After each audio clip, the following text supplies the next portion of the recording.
নমস্কার।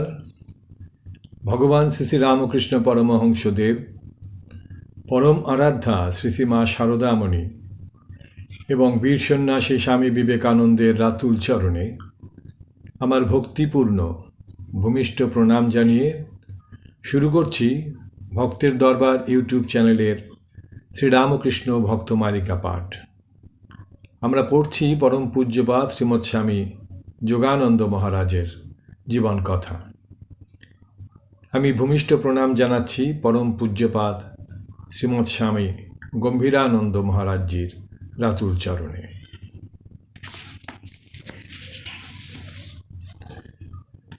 দক্ষিণেশ্বরে আর একবার ঠাকুরের উপদেশের কার্যকারিতা সম্বন্ধে যোগিনীর মনে দারুণ অবিশ্বাস উপস্থিত হইলে ঠাকুরের কৃপায় উহা দূরীভূত হইয়াছিল। ঘটনাটি লীলা প্রসঙ্গের ভাষায় এইরূপ।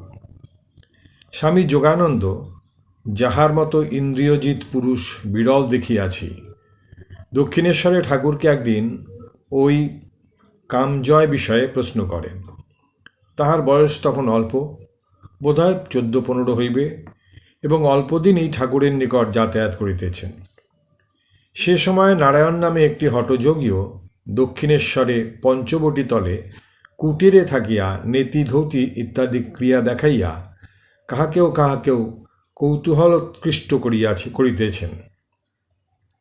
যোগেন স্বামীজি বলিতেন যে তিনিও তাহাদের মতো একজন ছিলেন এবং ওই সকল ক্রিয়া দেখিয়া ভাবিয়াছিলেন, ওই সকল না করিলে বোধহয় কাম যায় না এবং ভগবৎ দর্শনও হয় না। তাই প্রশ্ন করিয়া বড় আশায় ভাবিয়াছিলেন ঠাকুর কোনো একটা আসন টাসন বলিয়া দিবেন, বা হরিতকি কি অন্য কিছু খাইতে বলিবেন, বা প্রাণায়ামের কোনো ক্রিয়া শিখাইয়া দিবেন।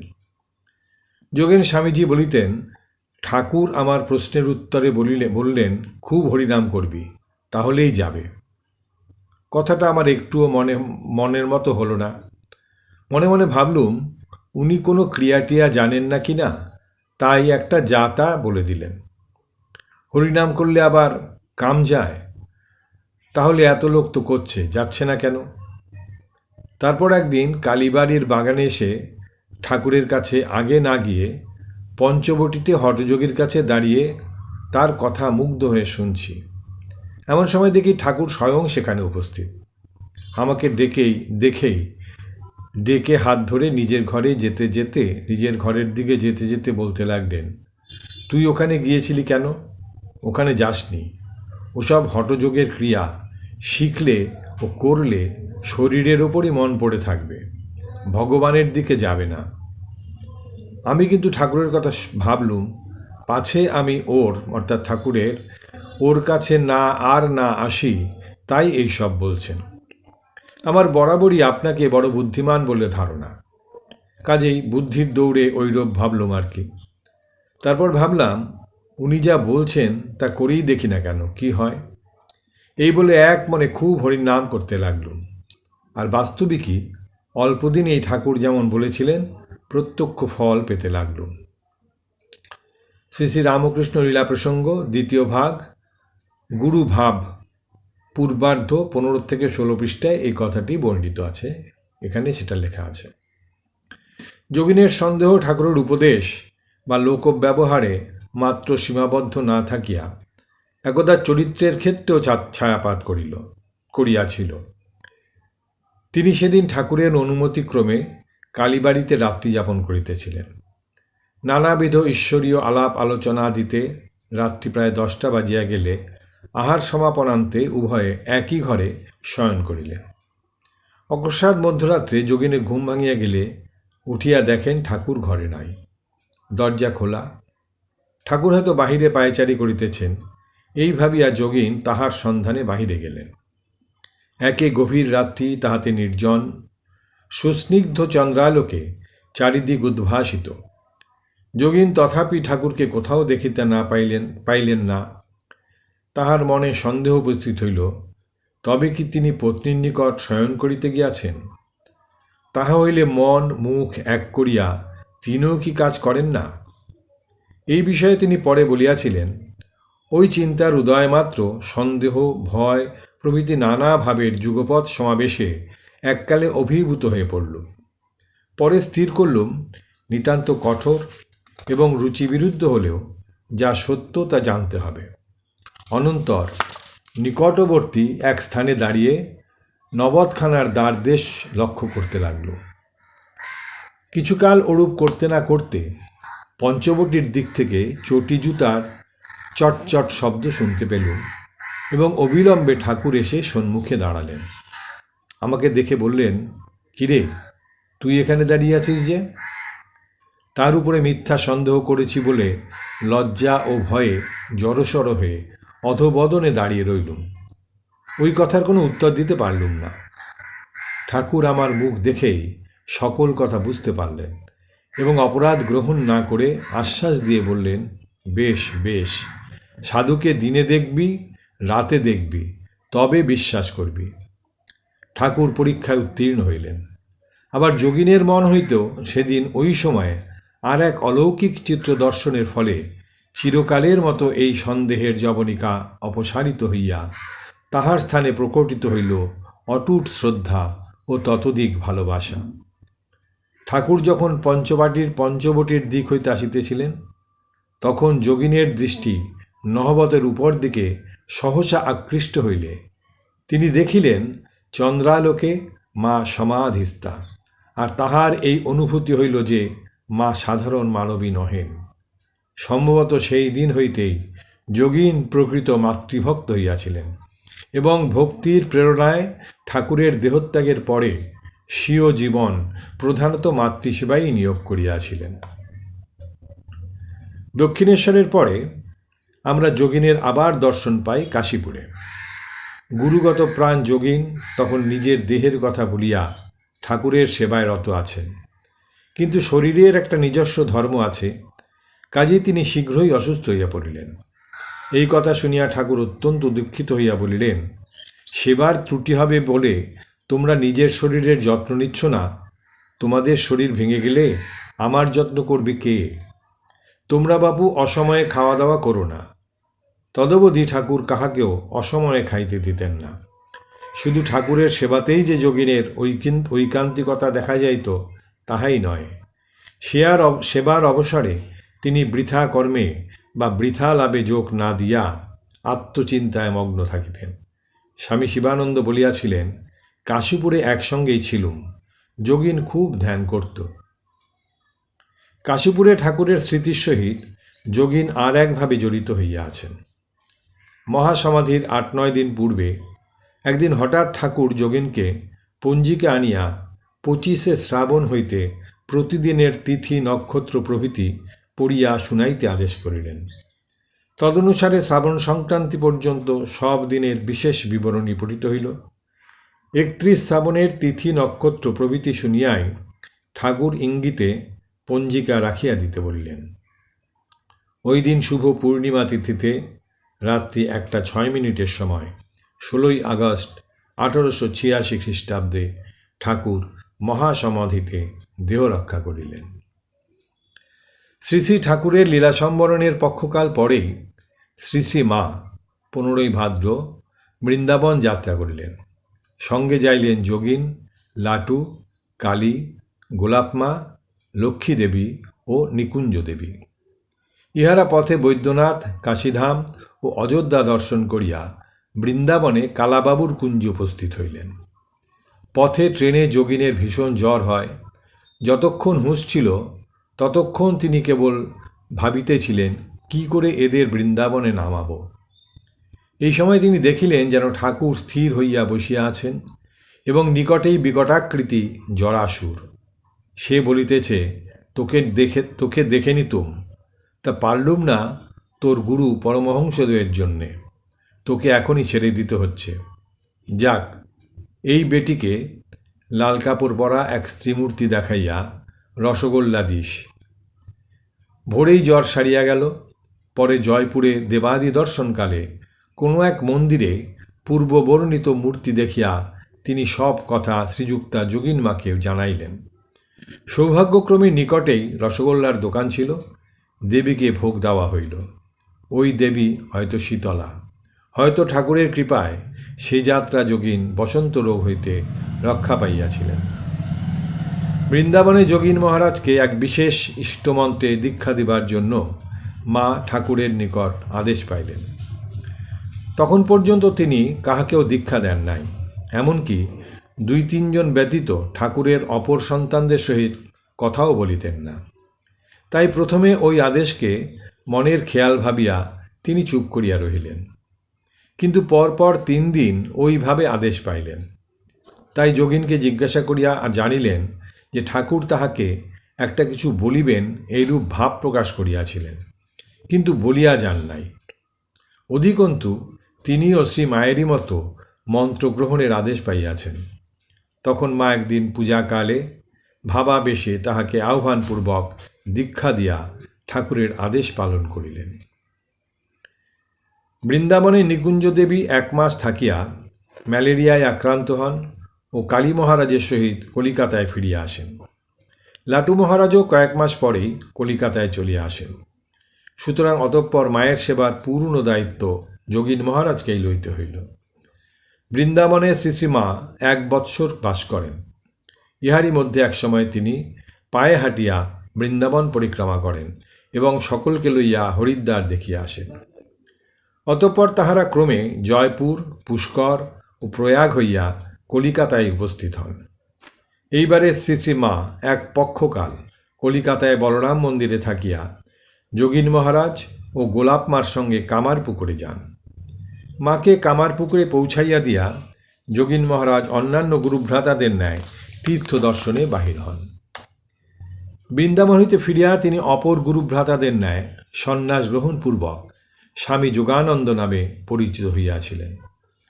তিনি তপস্যায় নির্গত হইলেও দীর্ঘকাল বাহিরে থাকিতে পারেন নাই।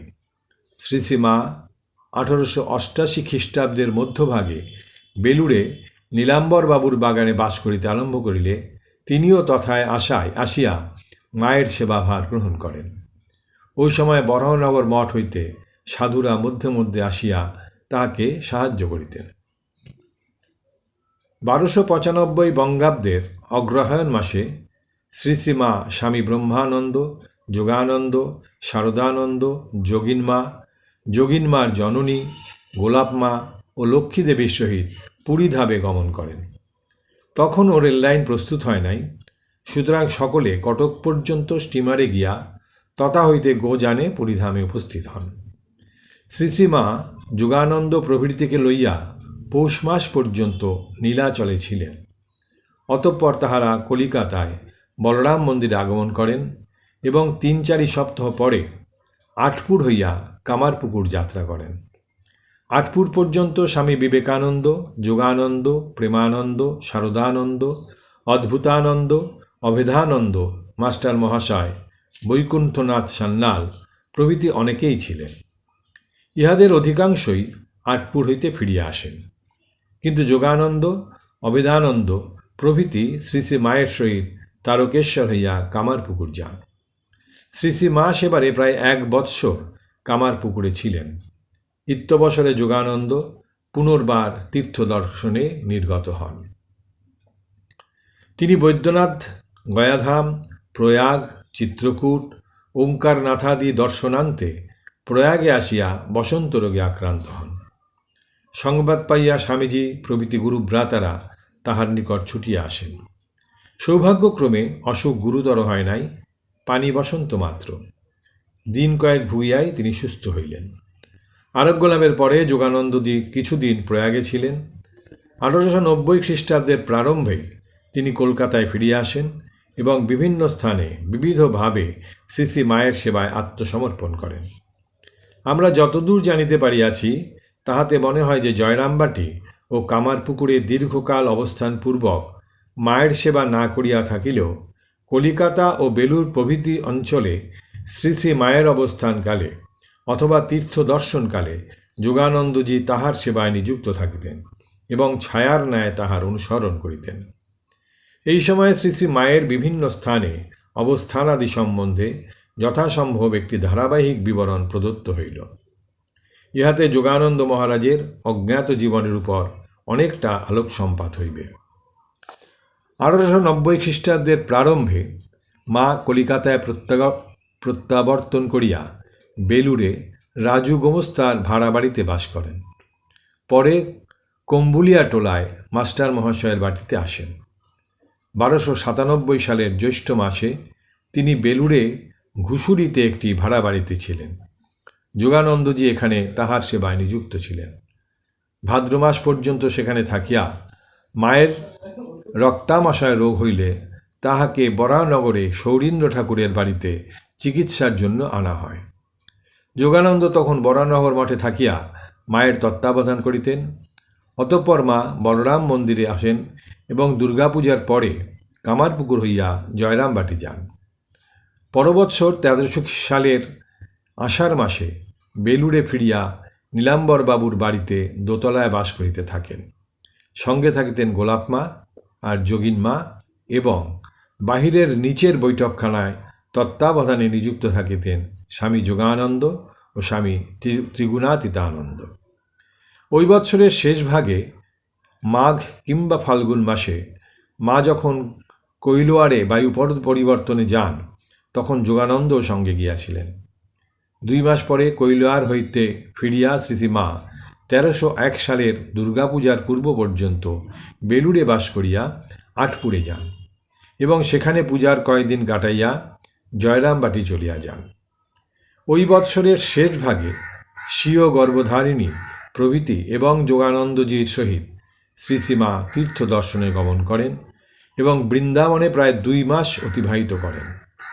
অতঃপর মা কলিকাতায় ফিরিয়া কিছুদিন সেখানে কাটাইয়া দেশে যান। 1303 সালের প্রথম ভাগে কলিকাতায় প্রত্যাবর্তন করিয়া তিনি বাগবাজারে গুদামওয়ালা বাড়িতে 5-6 মাস বাস করেন। ওই বাড়িতে সেবক যোগানন্দও থাকিতেন। 1304 বঙ্গাব্দের শেষ ভাগে কিংবা 1305 বঙ্গাব্দের প্রথম ভাগে মা বোসপাড়া লেনের 10/2 নং ভাড়া বাড়িতে আসিলে যোগানন্দজিও তাহার অনুসরণ করেন। মাতৃগত প্রাণ যোগানন্দকে কেহ সামান্য কিছু পয়সা দিলেও তিনি তাহা তুলিয়া রাখিতেন, যাহাতে মা কখনো তীর্থাদিতে গেলে ইচ্ছা মতো ব্যয় করিতে পারেন। এইরূপে 2-4 আনা করিয়া তিনি মায়ের জন্য 600 টাকা সঞ্চয় করিয়াছিলেন। জগদ্ধাত্রী পূজা উপলক্ষে শ্রীমা প্রতি বৎসর বাসনাদি মাজিবার জন্য জয়রামবাটি যাইতেন। ইহা দেখিয়া যোগানন্দ মহারাজ পূজার জন্য কাঠের বারকোশ, লটকেন, সিংহাসনের চৌকি ইত্যাদি করাইয়া দিয়া মাকে বললেন, তোমাকে আর বাসন মাজতে যেতে হবে না। পূজার ব্যয় নির্বাহের জন্য তিনি 300 টাকা সংগ্রহ করিয়া 3 বিঘা জমিও কিনিয়া দিয়াছিলেন। যোগীন মহারাজ যে এতখানি মন প্রাণ ঢালিয়া মায়ের সেবা করিতে পারিতেন, ইহা শুধু তিনি মাকে দীক্ষাগুরুরূপে পাইয়াছিলেন বলিয়াই নহে, দীক্ষার পূর্বেও এই সেবা বিবিধ রূপে আত্মপ্রকাশে উন্মুখ থাকিত। ঠাকুরের লীলা সম্বরণের পূর্বেও শ্রীমা যোগিনীর উপর গৃহস্থালীর অনেক বিষয়ে নির্ভর করিতেন। ঠাকুরের শ্যামপুকুরের বসবাসকালের প্রারম্ভে যোগিন দক্ষিণেশ্বরে মায়ের তত্ত্বাবধান করিতেন। কাশীপুরে যা থাকাকালে শ্রী ঠাকুরের জন্য কিরূপ ব্যবস্থাদি হইবে তাহা মা অনেক ক্ষেত্রে যোগিনের মারফত সকলকে জানাইয়া দিতেন। ঠাকুরের শরীর ক্রমেই খারাপ হইতেছে দেখিয়া কোনো সেবক হতাশ হইয়া পড়িলে যোগিনকে দিয়া মা বলিয়া পাঠাইতেন, ওকে হতাশ হতে মানা করো, তার শরীর তো আজকাল একটু ভালো আছে, এখন তো ঘায়ের মুখ বাইরের দিকে হয়েছে ইত্যাদি। ঠাকুরের দেহত্যাগের পরে কাশীপুরের শ্মশানে মা যখন শোকে আত্মহারা, তখন যোগিন ও বাবুরামই তাহাকে সান্ত্বনা দিয়াছিলেন। এইভাবে যোগিন সর্বদাই মাতৃসেবার জন্যে উন্মুখ থাকিতেন। অপরে যেখানে পশ্চাৎপদ হইত, মা সেখানে যোগিনকে পাইতেন। একদিন হয়তো লাড্ডুকে বাজার করিতে বলিলেন। খেয়ালি লাটুর মেজাজ তখন অন্যরূপ থাকায় তিনি রাজি হইলেন না। অমনি যোগিনের ডাক পড়িল। যোগিন অম্লান বদনে কাজ সারিয়া আসিলেন। যোগিন মহারাজ শ্রীমাকে জগজ্জননী রূপে পাইয়াছিলেন এবং জানিয়াছিলেন যে তিনি তাহার শ্রীচরণে আপনাকে সম্পূর্ণ ঢালিয়া দিয়া নিশ্চিন্ত হইতে পারেন। মায়ের প্রতি তাহার কি অগাধ বিশ্বাস ছিল, তাহা একদিনকার ঘটনায় স্পষ্ট প্রতীয়মান হয়। শরৎ মহারাজ একবার তাহাকে বললেন, যোগিন, নরেনের সব কথা তো বুঝতে পারি না, কত রকম কথা বলে। যখন যেটাকে ধরবে তখন সেটাকে এমন বড় করবে যে অপরগুলো একেবারে ছোট হয়ে যায়। যোগানন্দ বললেন, শরৎ, তোকে একটা কথা বলে দিচ্ছি, তুই মাকে ধর, তিনি যা বলবেন তাই ঠিক। এখানেই ক্ষান্ত না হইয়া তিনি তাহাকে মায়ের নিকট লইয়া গেলেন। এইরূপেই শরৎ মহারাজ ক্রমে মায়ের সেবাধিকার পর্যন্ত পাইয়া ও সেই সুযোগে মাতৃসেবার পরাকাষ্ঠা দেখাইয়া রামকৃষ্ণ সঙ্গে চিরস্মরণীয় হইয়াছিলেন। মায়ের সেবার ফলে পূত চরিত্র যোগানন্দজির মনে এরূপ দৃঢ় আত্মপ্রত্যয় জন্মিয়াছিল যে এককালে তিনি স্বামী বিবেকানন্দেরও সতর্ক বাণীতে কর্ণপাত না করিয়া মায়ের কৃপায় অবিকম্পিত পদে অনন্য সাধন পথে চলিতে সাহস পাইয়াছিলেন। স্বামীজি প্রথমবারে বিদেশ হইতে ফিরিয়া যখন দেখিলেন যে যোগিনের সহিত মায়ের সেবায় একজন ব্রহ্মচারীও নিযুক্ত রহিয়াছেন, তখন তিনি এই বিষয়ে স্বামী যোগানন্দের দৃষ্টি আকর্ষণান্তে জানিতে চাহিলেন, মায়ের নিকট বহু প্রকারের লোকের আনাগোনা আছে, সেখানে ব্রহ্মচারীর মন নিম্নগামী হইলে দায়ী হইবে কে? যোগানন্দ সদর পেয়ে বুকে হাত রাখিয়া উত্তর দিলেন, আমি। সেবক যোগানন্দের এই আমির পশ্চাতে কাহার অদৃষ্ট শক্তি প্রেরণা জাগাইয়াছিল তাহা খুলিয়া বলিতে হইবে কি? যোগিনের যেমন মাতৃভক্তি, মায়েরও তেমনি সন্তান বাৎসল্য। তাহার সম্বন্ধে মা বলিয়াছিলেন, যোগিন কৃষ্ণ সখা, গান্ডীবী অর্জুন। ধর্মরাজ্য সংস্থাপনের জন্য ভগবানের নরলীলার সাথী হয়েছে। স্নেহপুত্তলী যোগিনের স্মৃতিও ছিল মায়ের নিকট আদরের। যোগানন্দ মাকে একখানি লেপ করাইয়া দিয়াছিলেন। উহা ব্যবহারের অযোগ্য হইলে জনৈক ভক্তকে তুলাটা পিজাইয়া ও নূতন খোল দিয়া সংস্কার করাইয়া দিতে বলিলেন। কিন্তু পরে বলিলেন, না, লেপটা নিয়ে যেয়ে কাজ নেই। এই লেপ যোগিন দিয়েছিল, দেখলেই যোগিনকে মনে পড়ে। আর একবার যোগানন্দের দেহত্যাগের দীর্ঘকাল পরে বলিয়াছিলেন, যোগিনের মতো আমাকে কেউ ভালোবাসত না। অধিকন্তু সকলকে জানাইয়া দিয়াছিলেন, আমার ভার কি সকলে নিতে পারে? পারত যোগিন, আর পারে শরৎ। স্বামী যোগানন্দের মঠ জীবনের ইতিবৃত্ত অন্যান্য সময়েরই ন্যায় প্রায়শ অজ্ঞাত। সুতরাং কাল ও সময় অনুযায়ী ওই ঘটনাবলীকে সুসংবদ্ধ করিবার বৃথা চেষ্টা না করিয়া তদবলম্বনে আমরা তাহার চরিত্রের বিশেষ দিকগুলি ফুটাইয়া তুলিতে চেষ্টা করিব। যোগীন মহারাজের চেহারা সুদীর্ঘ এবং শরীর অতি কৃশ ছিল। তাহার চক্ষু সম্বন্ধে স্বামী বিবেকানন্দ বলিতেন, যেন জগন্নাথের চোখ। দক্ষিণেশ্বর ও কাশীপুরে তিনি এত ধ্যান করিতেন যে চক্ষু লাল হইয়া থাকিত। তাই ঠাকুর বলিতেন, অর্জুনের চোখের মতো। মঠ জীবনে তাহার এই অর্জুন চক্ষু সকলের দৃষ্টি আকর্ষণ করিত। এই সময়ের চিত্র জনৈক প্রত্যক্ষদ্রষ্টার লেখনীতে এইরূপ অঙ্কিত হইয়াছে। তিনি একদিন এই লম্বা কৃশ ও অপূর্ব নয়নযুক্ত সাধুটিকে বরাহনগরের মঠের দিকে যাইতে দেখেন। সন্ন্যাসী যোগানন্দের চরণ তখন রিক্ত, আবরণ একখানি মাত্র বহির্বাস, মস্তক মুণ্ডিত। তাহার পিঠে একটি ঝুলিতে আনাজ তরকারি আর ডান হাতে একটা হাঁড়ি।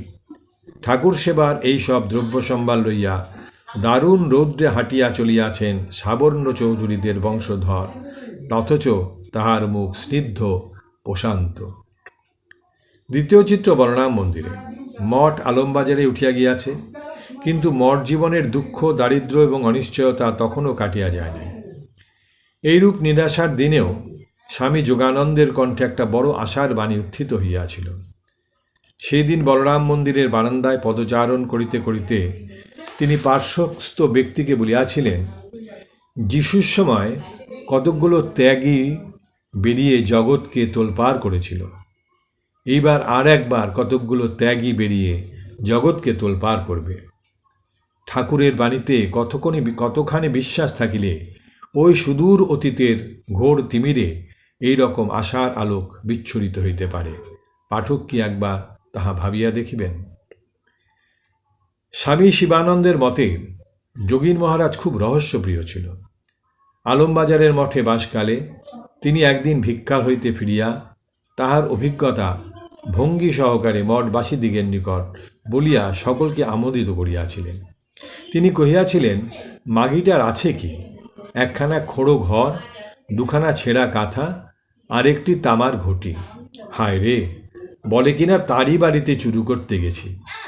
বলা বাহুল্য যে সন্ন্যাসী যোগানন্দ তখন মানাপমানের অতীত হইয়া সহজ আনন্দ সাগরে ভাসিতেছেন। তিনি খুব নির্জনতা ভালোবাসিতেন। একটু গীতা, উপনিষদ ইত্যাদি ছাড়া তিনি শাস্ত্রাদি পড়াশোনা বেশি করেন নাই, কিন্তু স্বেচ্ছায় বৃত তপস্যা তিনি খুবই করিয়াছিলেন। 1891 খ্রিস্টাব্দে তিনি স্বামী নিরঞ্জনানন্দের সহিত প্রয়াগে তপস্যা করেন। অতঃপর ফেব্রুয়ারি মাসে কাশীতে যান এবং সীতারামের ছত্রের সম্মুখে থাকিয়া গভীর ধ্যান, ভজন ও কঠোর তপস্যায় রত হন। ওই সময়ে বারংবার ভিক্ষার জন্য সময় নষ্ট না করিয়া একবারের ভিক্ষায় প্রাপ্ত রুটিগুলি রাখিয়া দিতেন এবং উহারই একটু একটু জলে ভিজাইয়া 3-4 দিন ধরিয়া খাইতেন। সম্ভবত এইরূপ কঠোরতার ফলে তিনি পরে দারুণ উদারাময়ে আক্রান্ত হন এবং উহা তাহার দেহত্যাগের কারণ হয়। যাহা হোক, কাশীবাসীরা নির্ঝঞ্ঝাট যোগানন্দকে শ্রদ্ধা করিত। তাই ওই বৎসর কাশীতে একটি সাম্প্রদায়িক দাঙ্গা হইলেও নিঃসংকোচ ভ্রমণশীল তাহাকে কেহ স্পর্শমাত্র করিত না। ইহার পরে কঠোর তপস্যা সম্ভূত অজীর্ণ লোক রইয়া মে মাসে তিনি বরাহনগর মঠে ফিরিয়া আসেন এবং আগস্ট মাসে আবার কাশীধাম হইয়া প্রয়াগে যান। 1892 খ্রিস্টাব্দে তিনি আবার আলমবাজার মঠে ফিরিয়া আসেন এবং কয়েক মাস সেখানে বাস করেন। এইরূপে অন্তর্মুখ হইয়া থাকিলেও জগতের দুঃখাদি সম্বন্ধে তিনি উদাসীন ছিলেন না। তাহার গ্রামের এক ব্যক্তি রেল দুর্ঘটনায় মারা গেলে ওই ব্যক্তির পরিবার অসহায় হইয়া পড়ে। ইহাতে তাহার মনে দারুণ ব্যথা লাগে এবং তিনি তাহাদিগকে কিছু টাকার সংস্থান করিয়া দেন। কথামৃত পুস্তকাকারে প্রকাশিত হওয়া বিষয়েও তাহার একটু হাত ছিল। মাস্টার মহাশয় তখন অতি ক্ষুদ্র পুস্তিকা আকারে কথামৃত ছাপাইতেছিলেন। যোগানন্দের ইচ্ছা যে উহা বড় পুস্তকাকারে বাহির হয়, তাই তিনি শ্রী মাকে বলিয়া সব ঠিক করিয়া রাখিলেন। অতঃপর মাস্টার মহাশয় মাকে প্রণাম করিতে আসিলে মা তাহাকে পুস্তকাকারে ছাপিতে উপদেশ দিলেন। মাস্টার মহাশয় সে আদেশ পালন করিয়াছিলেন। ঠাকুরের সন্তানদের প্রত্যেকের এক একটি বিশেষত্ব থাকিলেও তাহাদের সকলেরই যেন একটা সর্বতোমুখী প্রতিভা ছিল। স্থলে স্থলে উহা বিকশিত হইয়া সকলকে চমৎকৃত করিত। যোগানন্দের শাস্ত্রচর্চাও ঐরূপ এক চমকপ্রদ ব্যাপার। শ্রী মা যখন বোসপাড়ার বাড়িতে থাকিতেন, তখন যোগানন্দ গিরিশবাবুর বাড়িতে নিয়মিতভাবে ভক্তদের লইয়া শাস্ত্র পাঠাদি করিতেন। এতদ্ব্যতীত স্বামীজি কর্তৃক রামকৃষ্ণ মিশন প্রতিষ্ঠিত হইলে তিনি প্রায়ই বিভিন্ন আলোচনায় যোগ দিতেন ও সভাপতিত্ব করিতেন। স্বামীজির সহিত তাহার সম্বন্ধ ছিল বড়ই ঘনিষ্ঠ, বড়ই প্রেমপূর্ণ। পরস্পরের প্রতি ইহাদের স্বচ্ছন্দ ব্যবহার ও সহজ বাক্যালাপ দেখিলে অপরিচিতেরা ইহাদের অন্তরের ভাব কিছুই বুঝিতে না পারিয়া অনেক ক্ষেত্রে মনে করিতেন বুঝিমা মনোমালিন্যরই একটা অবাঞ্ছনীয় অভিনয় চলিতেছে।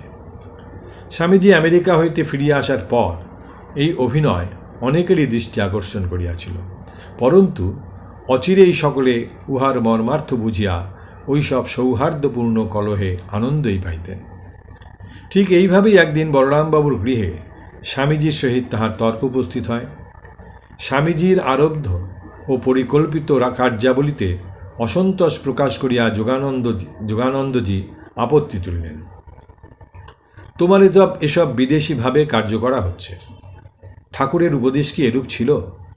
স্বামীজি উত্তর দিলেন, তুই কি করে জানলি এসব ঠাকুরের ভাব নয়? অনন্ত ভাবময় ঠাকুরকে তোরা বুঝি তোদের গণ্ডিতে বদ্ধ করে রাখতে চাস? আমি এ গণ্ডি ভেঙে ফেলে তার ভাব পৃথিবীময় ছড়িয়ে দিয়ে যাব। তিনি আরও বলিয়া যাইতে লাগিলেন যে সবাই এই যুগের সাধন হইবে, সেবাই এই যুগের সাধন হইবে, কারণ প্রাচীন মতে ঠিক ঠিক সাধন করার লোক অতি বিরল, আর সেবা করিলে সাধনের সময় পাওয়া যায় না, ইহাও ঠিক নহে। কারণ 1 ঘণ্টা ঠিক ঠিক মন স্থির করিতে পারিলে ভগবান লাভের আর বিলম্ব থাকে না। এইরূপ আলোচনা সেদিন বেশি দূর অগ্রসর হয় নাই, কারণ স্বামীজিকে কার্যান্তরে যাইতে হইয়াছিল। কিন্তু যোগানন্দের মত অপরিবর্তিত থাকায় 2 বৎসর পরে আর একদিন ওই মতভেদ অন্য ঘটনাবলম্বনে প্রকটিত হইল। সেদিন মহর্ষি দেবেন্দ্রনাথ ঠাকুরের নিকট হইতে শ্রীযুক্ত প্রিয়নাথ শাস্ত্রী মহাশয় আসিয়া স্বামীজির মত ও কার্যপ্রণালী প্রভৃতি বিষয়ে আলোচনা করেন। আলোচনান্তে শাস্ত্রী মহাশয় বলেন, আমরা সব বিষয়েই আপনার সহিত একমত, শুধু আপনাদের ওই অবতারবাদে আমরা সায় দিতে পারছি না। স্বামীজি বলেন, আমি তো ঠাকুরকে অবতার বলে প্রচার করি না। তখনই দেখা গেল যোগানন্দের চক্ষু লাল হইয়া উঠিয়াছে। নরেন বলে কি? শাস্ত্রী মহাশয় চলিয়া গেলেই তিনি এই বিষয়ে ঘোরতর আপত্তি উঠাইলেন এবং গুরুভাইদের অপর কেহ কেহ তাহার পক্ষ সমর্থন করিলেন। তাহাদের বক্তব্য এই ছিল যে ঠাকুরই স্বামীজিকে বড় করিয়াছেন, সেই জন্য তাহার অবতারত্বে সন্দেহ প্রকাশ করিলে অকৃতজ্ঞতা করা হয়। ইহাতে স্বামীজি হাসিতে হাসিতে বলিলেন, আমি যদি প্রচার না করতুম তোদের ঠাকুরকে কে চিনত? যোগানন্দজিও দমিবার পাত্র নহেন। তিনি বলিয়া উঠিলেন, তিনি না থাকলে তুমি বড় জোর একজন ডব্লিউ.সি. ব্যানার্জির মতো বড় ব্যারিস্টার হতে। আলোচনা ক্রমেই গম্ভীর হইতে লাগিল। গম্ভীর হইতে থাকিলে সেদিন স্বামীজির হৃদয়াবেগ এতই উদ্বেলিত হইয়া উঠিল যে তিনি অশ্রুরুদ্ধ করিতে না পারিয়া কক্ষান্তরে প্রবেশপূর্বক ধ্যানে মগ্ন হইলেন এবং ওই সমালোচনার ওইখানেই সমাপ্তি হইল। গুরুভ্রাতারা তখন সর্বদা সতর্ক থাকিতেন, যাহাতে ভাব উচ্ছ্বসিত হইয়া স্বামীজির দুর্বল শরীরকে আরও দুর্বল না করিয়া ফেলে। যোগানন্দও এই বিষয়ে অবহিত ছিলেন। সেজন্য উক্ত ঘটনার এইরূপ অপ্রত্যাশিত পরিণতিতে তিনি বিশেষ দুঃখিত হইলেন এবং অপরের নিকটও তাহা প্রকাশ করিলেন। ফলত কথাচ্ছলে মতভেদ প্রকাশ পাইলেও গুরুভ্রাতাদের এমন একটি প্রীতির সংযোগ ক্ষেত্র ছিল যেখানে সমস্ত সমস্যার সমাধান স্বতই হইয়া যাইত। অতএব ওই ঘটনার পরে স্বামীজি যখন একদিন যোগীন মহারাজকে বলিলেন, দেখ যোগা, তোরা কি আমায় কাজ করতে দিবি না? তোরা অবতার কি বলছিস? অবতার তো ছোট কথা, ঠাকুর যে বেদ মূর্তি, আমি তারই আদেশে কাজে নেমেছি। যোগানন্দে তখনই বলিয়া উঠিলেন, আমরা তো চিরদিনই তোমার কথা মানি, তবু কি জানো মাঝে মাঝে কেমন খটকা লাগে, ঠাকুরকে অন্যরূপ দেখেছি কি না? এইটুকু বললেই কিন্তু উভয়ের মনোগত ভাব কিংবা পরস্পরের সৌহার্দ্যের প্রকৃত পরিচয় দেওয়া হয় না। স্বামী যোগানন্দ সত্যই বিবেকানন্দ প্রচারিত সেবার বিরোধী ছিলেন না। বিরোধী হইলে রামকৃষ্ণ মিশনের প্রতিষ্ঠাকালে উহার প্রথম উপসভাপতি হইবেন কেন এবং মিশনের বহু অধিবেশনে সভাপতিত্ব করিয়া স্বামীজির প্রারব্ধ কার্যের সহায়তা করিবেন কেন? আর ঠাকুরের প্রতি স্বামীজির প্রগাঢ় বিশ্বাস ভক্তি সম্বন্ধেও তাহার মনে প্রকৃত কোনো সন্দেহ ছিল না। তাই পূর্বোক্ত প্রথম দিনের তর্কের পরেই তিনি উপস্থিত একজনকে বলিয়াছিলেন, আহা, নরেনের বিশ্বাসের কথা শুনলি? বলে কিনা ঠাকুরের কৃপা কটাক্ষে লাখ বিবেকানন্দ তৈরি হতে পারে। আমাদের উহার শতাংশের একাংশ ভক্তি যদি হতো, ধন্য হতো। তিনি আরও বলিয়াছিলেন, নরেন নর ঋষির অবতার। নরেনের মধ্যে ঋষির বেদজ্ঞান, শঙ্করের ত্যাগ, বুদ্ধের হৃদয়, সুখদেবের মায়া তিরত্ব ও ব্রহ্মজ্ঞানের পূর্ণ বিকাশ একসঙ্গে রয়েছে। স্বামীজি জানিতেন এই সব ঘটনা নিতান্তই বাহিরের ব্যাপার। তাহাদের চিন্তাধারার বহিঃপ্রকাশ বিভিন্ন হইলেও ঠাকুর স্বীয় কার্য সাধনের জন্য তাহাদিগকে যে প্রীতিসূত্রে প্রথিত করিয়াছেন, ইহাতে উহার ব্যাঘাত হইতে পারে না। কার্যত দেখিতে পাই যে যোগানন্দকে রামকৃষ্ণ মিশনের উপসভাপতি করিয়াই তিনি ক্ষান্ত হন নাই। তিনি বহু ক্ষেত্রে তাহার বিচার বুদ্ধিতে সম্পূর্ণ নির্ভর করিতেন। বেলুড় মঠের জন্য নির্বাচিত ভূমিখণ্ড ক্রয় করিবার পূর্বে স্বামীজি যোগানন্দকেই পাকাপাকিভাবে উহা দেখিবার জন্য পাঠান। তাহার সঙ্গে আরও জন কয়েক ভক্ত নৌকাযোগে সেখানে যান। জমি দেখিয়া সকলেই খুব তুষ্ট হন এবং নানা কথা বলিতে থাকেন। জনৈক ভক্ত বলেন, দুটি পুকুর আছে, এতে যে পদ্ম জন্মাবে তাতে ঠাকুরের পূজা হবে। যোগানন্দ কোনো কথায় যোগ না দিয়া ঘুরিয়া জমি দেখিতে থাকেন। তখন তাহার মুখে একটা সন্তোষ ও দিব্য ভাবের স্ফূর্তি হইয়াছিল এবং ভূমি সম্বন্ধে জিজ্ঞাসিত হইয়া তিনি বলিয়াছিলেন, সুন্দর জমি। মঠে ফিরিয়া তিনি স্বামীজিকে বলিলেন, ফলাও জমি, সুন্দর, তুমি একবার দেখে এসো। কিন্তু স্বামীজি তাহারই কথায় বিশ্বাস করিয়া আর উহা দেখিতে যান নাই। 1897 খ্রিস্টাব্দে স্বামীজি আমেরিকা হইতে ফিরিয়া আসিলে যোগানন্দজি অগ্রণী হইয়া তাহার অভ্যর্থনার ব্যবস্থা করেন। ইহারও পূর্বে স্বামীজি আমেরিকায় থাকাকালে কলকাতাবাসীরা টাউন হলে যখন তাহার সাফল্যের জন্য অভিনন্দন জ্ঞাপন করেন, তখনও স্বামী অভেদানন্দের সহিত মিলিত হইয়া তিনি সমস্ত আয়োজন করেন। ইহাদের ভালোবাসার আরও পরিচয় পাওয়া যায়। যোগানন্দের স্বাস্থ্য ভালো ছিল না, তাই আমেরিকা হইতে স্বামীজি প্রায়ই তাহার সংবাদ লইতেন এবং অসুখের জন্য দুঃখ ও উদ্বেগ প্রকাশ করিতেন। ভারতে ফিরিয়া স্বামীজি যখন 1897 মে মাসে আলমোড়ায় যান, তখন যোগানন্দকেও সঙ্গে লইয়া যান এবং 20 মে স্বামী ব্রহ্মানন্দকে লিখিয়া পাঠান, যোগেন আছে ভালো। কিন্তু মাস দুই সেখানে থাকিয়াই যোগানন্দ 9 জুলাই নিচে নামিলেন। আলমোড়া তাহার সহ্য হইল না। স্বামীজি দুঃখ করিয়া লিখিলেন, যোগেন ভায়ার জন্য বিশেষ চেষ্টা করিলাম, কিন্তু ভায়া একটু আরাম বোধ করিয়াই দেশে যাত্রা করিলেন। কলিকাতায় ফিরিয়া তিনি শীঘ্রই আবার অসুস্থ হইয়া পড়িলেন। পীড়া ক্রমেই গুরুতর হইতেছে সংবাদ পাইয়া স্বামীজি পত্রে নির্দেশ দিলেন, যোগেনের চিকিৎসার যেন কোনো ত্রুটি না হয়, আসল ভেঙেও টাকা খরচ করিবে। ভগ্নস্বাস্থ্য লইয়াই যোগানন্দ জীবনের শেষ কয়েকটি বৎসর কাটাইলেন। পেট রোগা লোক, ঝোল ভাত খাইতেন, শারীরিক পরিশ্রমের ক্ষমতা তাহার কিছুই ছিল না। কিন্তু এই সকল সত্ত্বেও ঠাকুরের কাজে তাহার অদম্য উৎসাহ ও উদ্যম প্রকাশ পাইত। 1895 খ্রিস্টাব্দে তাহারই প্রেরণায়, উদ্যমে ও উদ্যোগে দক্ষিণেশ্বরে বেশ ঘটা করিয়া ঠাকুরের জন্মোৎসব হয় এবং তৎপরে 1897 খ্রিস্টাব্দ পর্যন্ত প্রতি বৎসর তিনি সেখানে উৎসব করেন। তিনি তখন প্রায়ই বলরাম মন্দিরে থাকিতেন এবং উত্তর কলকাতার বহু লোকের সহিত ঘনিষ্ঠভাবে মিশিতেন। তাহার আকর্ষণে আহিরিটোলার অনেক স্বেচ্ছাসেবক উৎসবে যোগ দিয়া উহার সমস্ত কার্য সুসম্পন্ন করিতেন। 1898 খ্রিস্টাব্দে দক্ষিণেশ্বর মন্দিরের কর্তৃপক্ষের সহিত কোনো বিষয়ে মতভেদ হওয়ায় ওই বৎসর সেখানে উৎসব করা সম্ভব হইল না। কিন্তু যোগানন্দ ইহাতে পশ্চাৎপদ না হইয়া বেলুড়ে দাঁদের ঠাকুর বাড়িতে বিরাট উৎসব পড়াইলেন। শরীর অসুস্থ থাকায় তিনি উৎসবে যোগ দিতে পারেন নাই।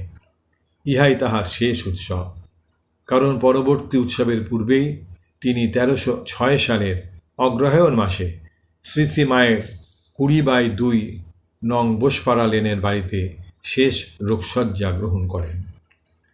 শেষ অসুখের সময় পালক্রমে অনেকেই তাহার সেবা করিতেন। যখন তাহার দাঁত দিয়া রক্ত পড়িত ও তাহাতে মুখ ভরিয়া উঠিত, তখন উহা ফেলিবার জন্য মুখের কাছে কোনো পাত্র তুলিয়া ধরিতে হইত।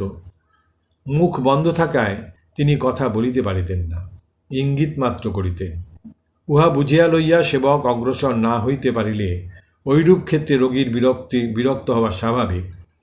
জনৈক যুবক ভক্ত একদিন সেবাকালে ঐরূপ ইঙ্গিত বুঝিতে না পারায় যোগীন মহারাজ তাহাকে ধমক দেন। কিন্তু পরক্ষণেই তিনি সব ভুলিয়া গিয়া যুবকটিকে বলেন, আমায় মাফ করো। বিরক্ত সকলেই হয়, কিন্তু কেবল মহাপুরুষই বিরক্তিকে অতিক্রম করিয়া দেবভাব প্রকাশ করিতে পারেন।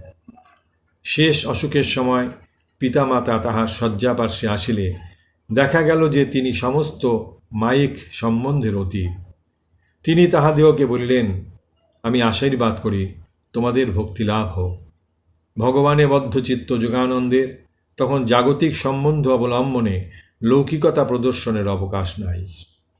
যোগীন মহারাজের অবস্থা ক্রমেই খারাপের দিকে যাইতেছে দেখিয়া স্বামীজির মনে যে কি বিষাদ উপস্থিত হইয়াছিল তাহা ভাষায় বর্ণনা করা যায় না। তিনি তাহাকে বলিয়াছিলেন, যোগীন, তুই বেঁচে ওঠ, আমি মরি। কিন্তু হায়, দৈব বড়ই নিষ্ঠুর। সে কাহারও সুখ দুঃখ বা ইচ্ছা অনিচ্ছার প্রতি দৃষ্টি না ফিরাইয়া আপন মনে স্বকার্য সাধন করিয়া চলে। যোগানন্দের আরোগ্যের কোনো লক্ষণ দেখা গেল না। সে বৎসর ঠাকুরের উৎসবে যোগ দেওয়া যোগানন্দের সম্ভব হইল না। তখন বেলুড় মঠ স্থাপিত হইয়া গিয়াছে। সে মঠেও বাস করা তাহার হইল না। স্বামীজি তাহাকে একদিন নৌকা করিয়া আনিয়া বেলুড় মঠ দেখাইয়া লইয়া গেলেন মাত্র। অসুখের যখন খুব বাড়াবাড়ি, তখন শ্রী শ্রী মাতা ঠাকুরানী স্বামী যোগানন্দের স্ত্রীকে তাহার নিকটে লইয়া আসেন। যোগানন্দজির ইহাতে খুব আপত্তি ছিল এবং তিনি জানাইয়াছিলেন যে তাহার মৃত্যু যখন আসন্ন, তখন এই শেষ মুহূর্তে আবার স্ত্রীর সেবা গ্রহণ করা কেন? শ্রীমা পত্নীকে নিকটে আনিয়া যোগানন্দজিকে কহিয়াছিলেন, তুমি একে দু একটি কথা বলো, একটু উপদেশ দাও। বৈরাগ্যের প্রতিমূর্তি যোগিন উত্তর দিয়াছিলেন, আমি ওসব পারব না, আপনি সেসব বুঝুন। অতঃপর দীর্ঘ 12 বৎসর মাতৃসেবার পর 1899 খ্রিস্টাব্দের 28 মার্চ 1306 সালের 15ই চৈত্র শেষ দিন উপস্থিত হইল। সেদিন স্বামী শিবানন্দ তাহাকে জিজ্ঞাসা করিয়াছিলেন, যোগিন, ঠাকুরকে মনে আছে তো? তিনি তাহাতে বলিয়াছিলেন, আরও খুব বেশি মনে আছে, আরও বেশি, আরও বেশি। অতঃপর অপরাহ্ন 3:10 সময় রামকৃষ্ণ সংঘের একটি সমুজ্জ্বল উদীয়মান নক্ষত্র খসিয়া পড়িল। স্বামীজি ইহাতে বলিয়াছিলেন, কড়ি খসল, এবারে ধীরে ধীরে বর্গা সবও খসে খসে পড়বে। শ্রী শ্রী মাও ইহাতে মর্মাহত হইয়া বলিয়াছিলেন, বাড়ির একখানি ইট খসল, এবার সব যাবে।